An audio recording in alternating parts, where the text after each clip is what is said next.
ఇంకొకసారి మటుకు గవర్నర్ గారికి గౌరవం ఇవ్వని వ్యక్తుల పార్టీ మటుకు ఈ సభలో అడుగు పెట్టకూడదు. వాళ్ళకి ఇప్పుడు అధికారం రాదు. దీంట్లో మనం ప్రజాస్వామ్యం కేవలం ఎన్నికల విజయాలతో పరిపూర్ణం కాదు అధ్యక్ష. మంచి పరిపాలన అందించాలంటే జవాబుదారీతనంతో కూడిన చర్చలు అవసరం అధ్యక్ష.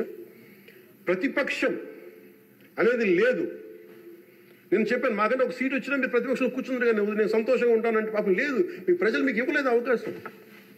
లేదు, మాకు దామాషా పద్ధతి ప్రకారం పర్సంటేజ్ ప్రకారమే మాకు ఓట్లు మాకు ప్రతిపక్షం కావాలంటే they should go to Germany అధ్యక్ష. అక్కడ ప్రాసెస్ ఉంది, అక్కడ ఫెసిలిటీ ఉంది, అక్కడ సౌలభ్యం ఉంది. మీరందరూ తలా కాంట్రిబ్యూషన్ చేసుకుని సభ్యులందరూ వాళ్ళకి కూర్చొని ఫ్లైట్ టికెట్లేసి పంపిస్తాం అధ్యక్ష. అంటే ఇక్కడ మనకున్న, అంటే మనం సరదాగా మాట్లాడుకున్న మనకున్న బాధ్యత, మనమే అధికార పార్టీ, మనమే మన గౌరవ ముఖ్యమంత్రి గారు చెప్పారు అధ్యక్ష, మనమే ప్రతిపక్షంగా కూడా ప్రవర్తించాలని. అంటే నిర్మాణాత్మక ప్రతిపక్షంగా యాజ్ ఎ కాన్షియస్ కీపర్గా. సింగపూర్లో మనకు తెలిసి PIP, people's action party, which is initiated by great leader Lee Kuan Yew, స్వీయ నియంత్రణ కోసం వాళ్ళు అధికారంలో ఉండటం కారణంగా స్వీయ నియంత్రణ కోసం అధికార పార్టీలోనూ విభిన్నమైన అభిప్రాయాలతో కూడిన చర్చలు చేస్తారు అధ్యక్ష.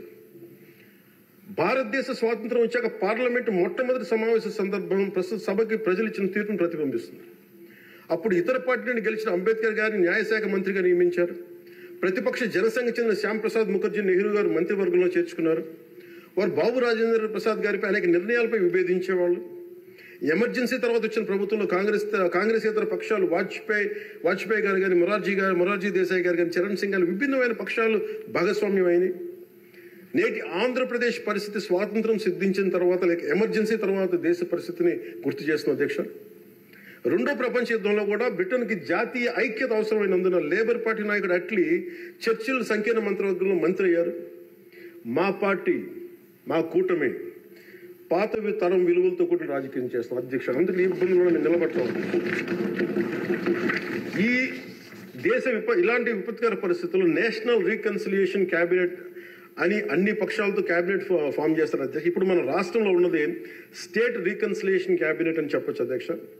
ప్రతిపక్షంగా ఉండాల్సిన వాళ్ళు ముఖం చాటేస్తున్న ఈ సందర్భంలో అధికార పక్షం ప్రతిపక్షం కూడా మేమే అధ్యక్ష. ఇది ఒక్కోసారి మాలో మేము ఉదాహరణకి టీటీడీలో ఒక తప్పు జరిగింది అధ్యక్ష. చిన్న పాలనా ఇష్యూ, అది కొన్ని ప్రాణాలు కోల్పోయాయి. ఆ రోజు నేను వాళ్ళందరికీ వెళ్ళి క్షమాపణ చెప్పాను అధ్యక్ష. దేనికంటే ఇది నాకు సంబంధం లేదు అని అనుకోవడం కాదు. మా సభ్యులు ఉన్నారు అక్కడ మన తిరుపతి. ఎందుకు క్షమాపణ చెప్పానంటే అధ్యక్ష, బాధల్లో ఉన్న వాళ్ళకి, ప్రాణాలు కోల్పోయిన వాళ్ళకి మనం తగ్గి మీ బాధలు మనం తిరిగి ప్రాణాలు తీసుకురాలేము అధ్యక్ష. కానీ మేము ఉన్నాం మీ బాధలను పంచుకోవడానికి.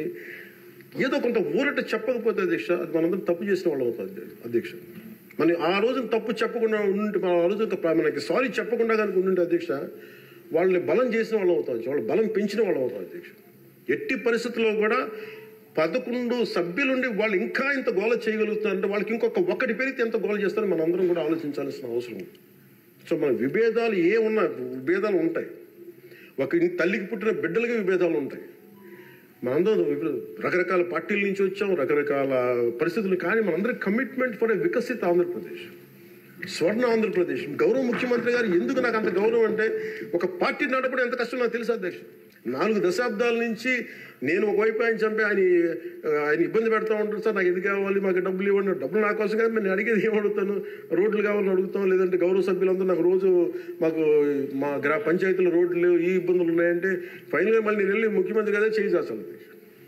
ఆయనేమో పయ్యావుల కేశవ్ గారి వైపు చూస్తారు.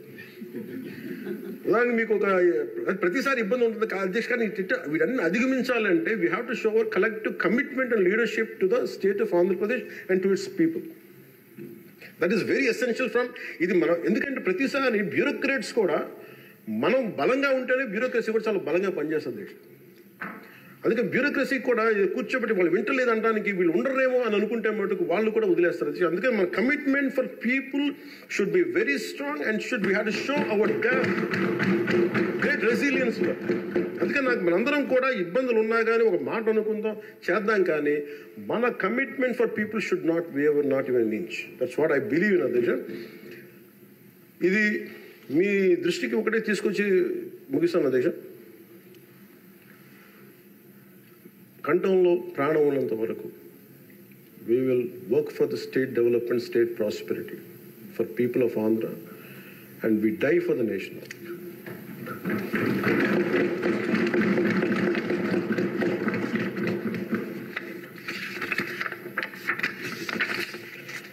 మరోమారు గౌరవ స్పీకర్ గారి ద్వారా గవర్నర్ గారికి మనస్ఫూర్తిగా ధన్యవాదాలు తెలియజేస్తూ ఎప్పటికప్పుడు మీ సలహాలు సూచనలు అందిస్తూ ప్రభుత్వం నుంచి మంచి పరిపాలన అందించేందుకు సహకరిస్తానని ఆశిస్తున్నాను.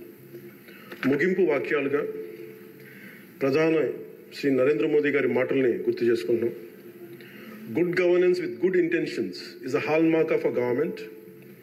Implementation with integrity is our core passion. And ఈ మాటలు చెప్పిన ముగిస్తాను అధ్యక్ష. నాకు అవకాశం ఇచ్చిన గౌరవ స్పీకర్ గారికి, అలాగే గౌరవ ముఖ్యమంత్రి గారికి, గౌరవ సభ్యులందరికీ, పేరు పేరు అందరికీ, మంత్రివర్యులందరికీ నా ధన్యవాదాలు తెలియజేస్తాను. జై హింద్.